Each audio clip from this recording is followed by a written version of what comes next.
Mystery Sanju Naik updates చూస్తే 3-4 రోజుల్లోనే సర్పంచ్ ఎన్నికల నోటిఫికేషన్ వస్తోందని సీఎం రేవంత్ తెలిపారు.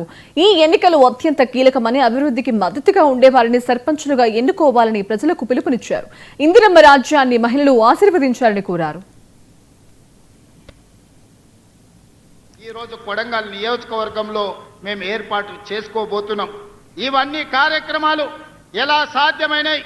ఈనాడు కొడంగల్ శాసనసభ నియోజకవర్గం రాష్ట్రానికి ఒక మోడల్ కాన్స్టిట్యున్సీగా రావాలి. రాష్ట్రం మొత్తం ఎవరైనా అభివృద్ధి ఎలా జరగాలంటే కొడంగల్కి వచ్చి చూసే విధంగా ఈనాడు మేము చేసుకుంటున్నాం. మరి ఇంత కీలకమైన సందర్భంలో సర్పంచ్ ఎన్నికలు రాబోతున్నాయి. మా యువకులు అందరు ఇక్కడ ఉన్నారు, మా అక్కలు ఉన్నారు. సార్ నేనైతే ఎమ్మెల్యే చేస్తే ముఖ్యమంత్రి అవుతుంది. మరి మా ఊళ్ళో పరిస్థితి ఏంది, మోరేంది, కరెంట్ ఏంది, నీళ్ళేంది, ఊర్ల సమస్యలు ఏందని అడుగుతున్నారు.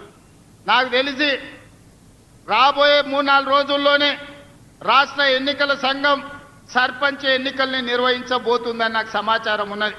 ఈ వేదిక మీద నుంచి మా మిత్రులకు ప్రతి గ్రామంలో మంచోళ్లను సర్పంచులుగా ఎన్నుకోండి.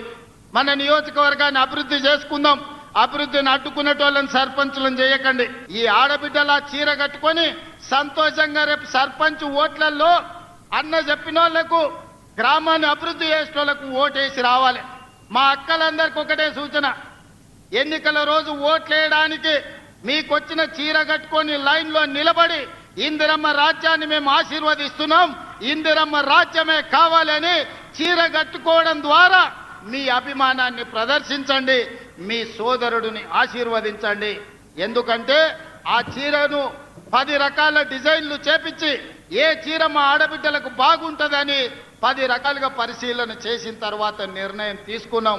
రేపు సర్పంచ్ ఎన్నికలు అత్యంత కీలకం. కొడంగల్ నియోజకవర్గ అభివృద్ధికి ఈ సర్పంచులే కీలకం. మంచి వాళ్లను సర్పంచులుగా ఎన్నుకోండి. ఈ రోజు కొడంగల్ నియోజకవర్గంలో మేము ఏర్పాటు చేసుకోబోతున్నాం. ఇవన్నీ కార్యక్రమాలు ఎలా సాధ్యమైనాయి? ఈనాడు కొడంగల్ శాసనసభ నియోజకవర్గం రాష్ట్రానికి ఒక మోడల్ కాన్స్టిట్యున్సీగా రావాలి. రాష్ట్రం మొత్తం ఎవరైనా అభివృద్ధి ఎలా జరగాలంటే కొడంగల్కి వచ్చి చూసే విధంగా ఈనాడు మేము చేసుకుంటున్నాం. మరి ఇంత కీలకమైన జగిత్యాల రాజకీయాల్లో ఇద్దరు నేతల మధ్య మొదలైన మాటల యుద్ధం ఇప్పుడు స్పీకర్ వర్సెస్ సీఎం